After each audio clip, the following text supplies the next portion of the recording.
This video gives you a brief overview of a PowerPoint presentation developed by my colleague Nick Hutchins and myself and approved by the Nautical Archaeology Society for teaching some basics on dendrochronology and especially as it relates to the recovery of dendrochronological samples from shipwrecks. In this case, we're talking about Bermuda, which is a great place to be gathering samples. And anyone who knows me knows I've always promoted working with avocationals. Sport divers spend more time in the water than underwater archaeologists ever do. And I believe there should be a partnership with avocationals, with sport divers who can work together with archaeologists to discover, gather data from and protect and preserve our underwater heritage throughout the world, and that's one of the reasons why we've put this video together.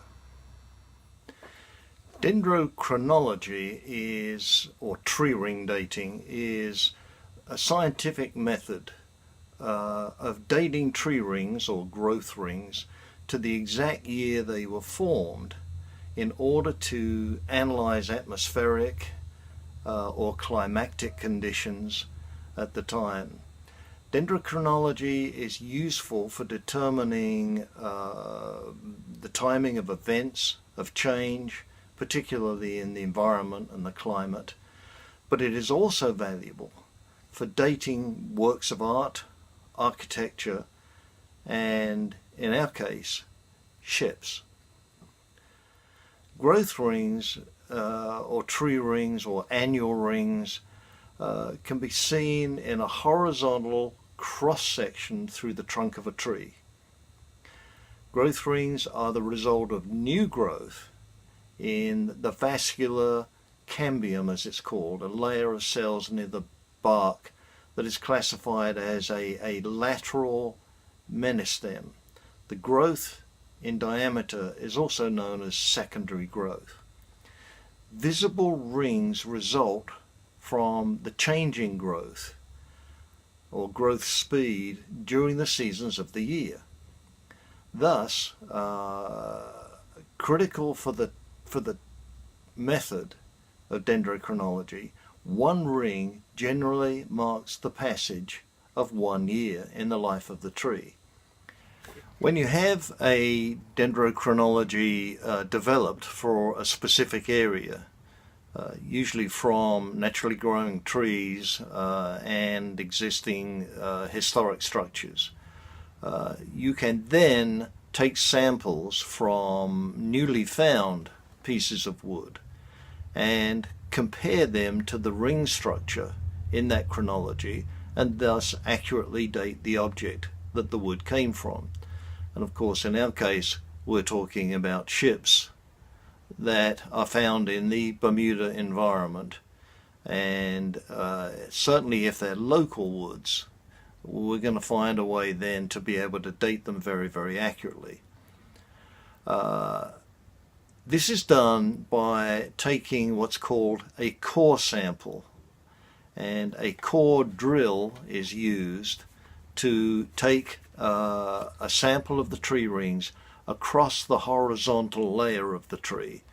So therefore the drill that picks up each tree ring as it travels through it.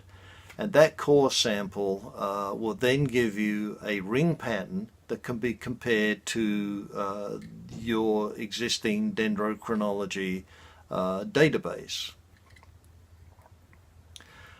Some trees are very, very slow growing, and bristlecone pine, for example.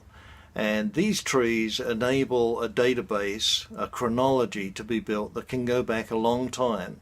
And time is measured in years before present, which generally is considered 1950. But in some cases, some of these chronologies go back 10,000 years. The oldest that we have on record is 11,000 years.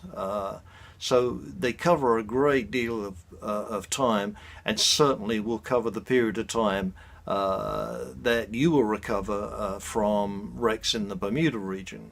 Now, as you know, cedar was the most commonly used wood in Bermuda for both structural building and also shipbuilding. And since we have homes, for example, in St. George's that can be dated to specific years, core samples taken from those timbers, assuming we give them permission of course, will begin to enable you to establish a local dendrochronology database. And this is going to be extremely useful when it comes to dating vessels that we suspect may have been built in Bermuda. Here, for example, is a photograph of ship's timbers taken by Philippe Rouget on a recent project. And you can see from the timber in the front of the photograph that you can readily identify the tree rings.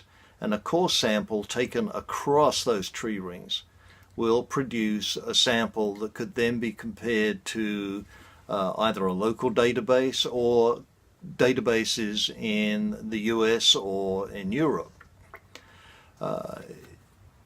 It's a good question to ask, where do we take these samples from? And as a general rule, the internal timbers of the ship are going to be the best places to get a good cross-section.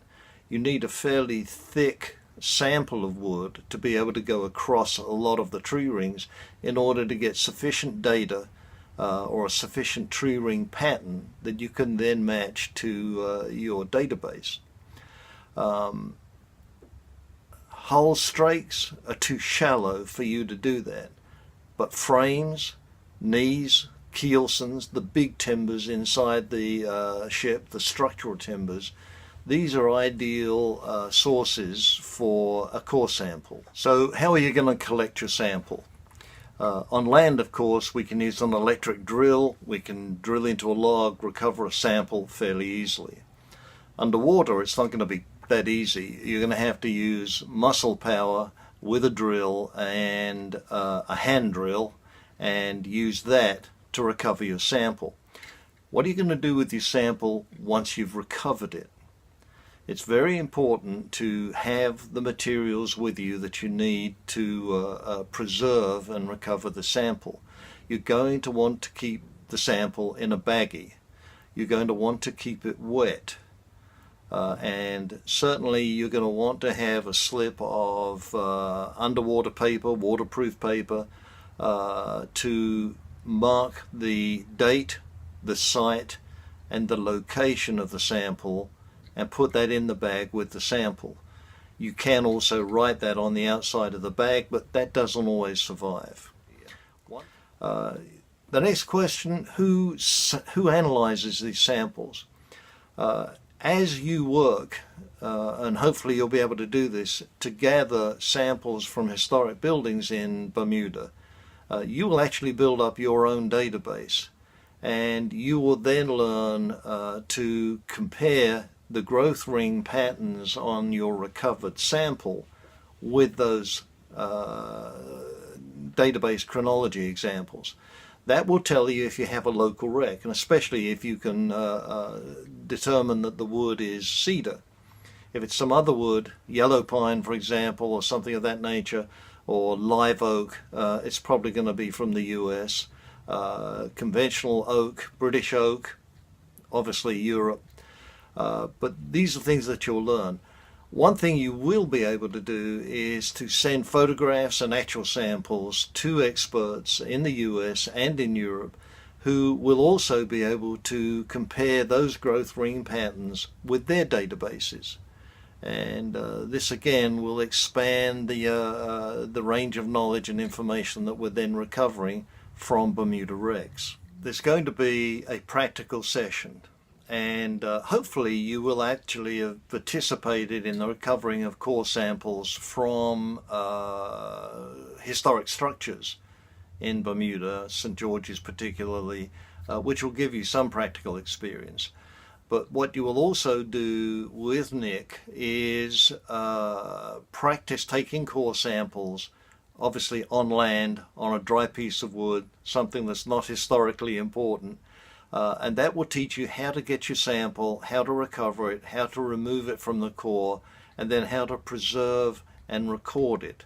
And we'll give you some standard forms that you can use, and we can get you underwater paper, of course, to put in the bag, so that you've got a good standard process for recovering your sample and preserving it. Once you've got that down pat on dry land, obviously the fun part of the course begins when we select an appropriate wreck, and we'll be working with Philippe on this. The Bermuda government obviously is not going to want us to damage historic shipwrecks, so this will be a careful process, and it will be done under good supervision. But once we get to a given wreck, we can sample it, sample various timbers. That will then become a permanent Dendrochronology record of that particular wreck site, and it won't be needed to be done again unless for some reason we want to return for different timbers or different parts of the ship. But that will be the practical part of the session. That's where you will be working underwater with Nick and hopefully with me on occasion. And it's going to be a great course. If you have any questions, obviously you can't ask me questions, but Nick is there, and we can answer questions via Skype. And we look forward to working with you and delivering this great NAS course that will expand the knowledge of our Bermuda shipwreck resource.